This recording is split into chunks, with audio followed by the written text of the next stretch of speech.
Gusto mong mag-collect, pero ang kwarto mo kasing laki lang ng shoebox ng Jordan 1. Use riser or mini stand para makita lahat kahit nasa likod.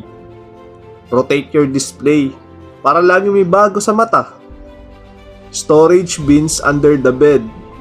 So, kung naka-partition ka, pwede mo naman ilagay dun sa ilalim ng kama yung mga box at extra items. Decluttering. Yan, baka mamaya may doubles ka na, hindi mo pa alam.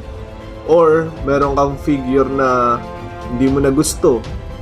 Trade mo. Ang tunay na kolektor, hindi hinahadlangan ng square meter. Sa tamang hacks, kahit maliit na space yan, pwede mo nang gawing museum ng pangarap mo. O, ano pang hinihintay mo? Punta ka sa Facebook page namin, search mo, Blinkverse. Yan, mag-collect ka na.